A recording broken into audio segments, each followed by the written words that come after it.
Okay, well, we're here with Blair head coach Brian Sokope. Brian, obviously, you've had a young nucleus, and this is now kind of their time at Blair. I talked to your son Bodie just about how they've grown, but speak on the year you had. You guys took a big step into the playoffs. Obviously, you're looking for more now, I'm guessing, in 2023. Yeah, absolutely. We've been a young team for the last couple of years, and you can't use that excuse anymore. So this is a time that hopefully we can kind of put things together. And we were very competitive last year, and for the most part, and just lost a couple of games there. Just didn't finish, and hopefully that experience that we've been gaining and stuff like that will help out a lot this year. And hopefully we can stay healthy and put together a decent run. And you're going to be led at quarterback by your son Bodie, who's getting some Division I attention. Speak first on him as a quarterback and just kind of his growth and what he means to the team. Absolutely. I mean, obviously, from a leadership standpoint, he's done a pretty good job as far as picking up the offense and holding things accountable and things like that. And but his growth from sophomore year to junior year was significant as far as just ability to make the correct throws and the right reads and delivering the ball and making quicker decisions and stuff like that. And he's continually gotten better in the offseason as well. He's gotten bigger each and every year, which I think will continue to help. And I think this year he's going to run the ball a little bit more. We started running him a little bit towards the end of the year last year, and I think he can be more of that dual threat guy when we needed to at times.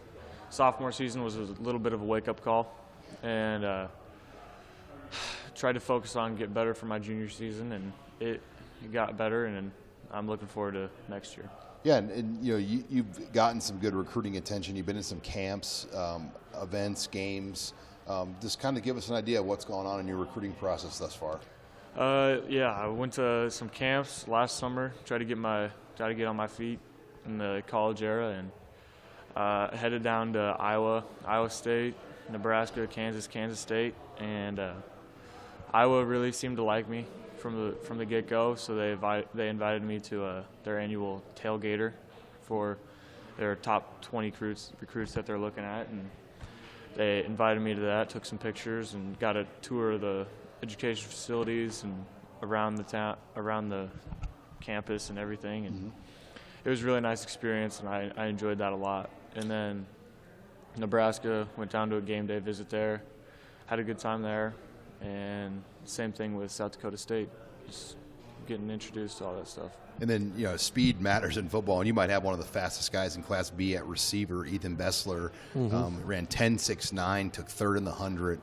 I think he's a guy that could really emerge as a name just with his track accomplishment when you see that speed on paper. No, absolutely. I mean, there's always those things that you just can't coach. You can't coach size, you can't coach speed. And obviously, you take a kid like Ethan who's got a lot of athleticism and speed and everything like that, and he's going to find a place on a football team and a football program somewhere, just because he's got that natural speed and athleticism and good shutdown corner for us. He's one that we can put on an island out there and just know that he's going to at least stay with the guy and give us a good chance to kind of keep their best receiver at bay for the entire game. Just working on my agility and speed, just trying to be the best athlete as I can, just going to loyalty training. Obviously, working on getting ready for track this year. It's just trying to be the best athlete that I can. And you do a lot of training with Brandon Riley, former Yeah. Husker, former pro receiver. What has he shown you and kind of told you about your game? He's always sweating it to me that can't do more. There's no such thing as doing too much stretching. So obviously that helps out with becoming, more faster and more explosive, and just putting more force on the ground when it comes to just being faster and more explosive. Yeah. It's pretty early, but what does your recruiting process look like right now in terms of teams on you? I'm just kind of seeing who reaches out to me. So any kind of level of football, it would just be a blessing. And then lastly, you brought your sophomore running back as well, Brock Templer. Obviously a young kid, but very high on him to have him out here today with your other guys. Yeah, absolutely. He's just a high energy kid, high effort kid. Just one of those kids you just say that's just a football player. You know, he's going to do everything he can. He finds his way to the ball. Defensively, he'll do anything we ask him to do, and he's got great instincts and great balance as a running back. You know, being a wrestler, one of the top wrestlers in Class B, it helps him out as a running back just because he's got great balance, great instincts, and stuff like that. And he's got good hands out of the backfield. You know, he also caught a lot of balls for us last year, and is a good threat for us coming out of the backfield in the passing game. But just an overall just football player.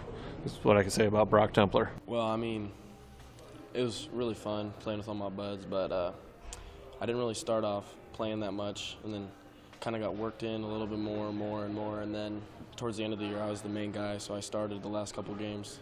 What's your strength as a running back? I don't know, I'd say I'm kind of more elusive, kind of hard to tackle in open field, probably.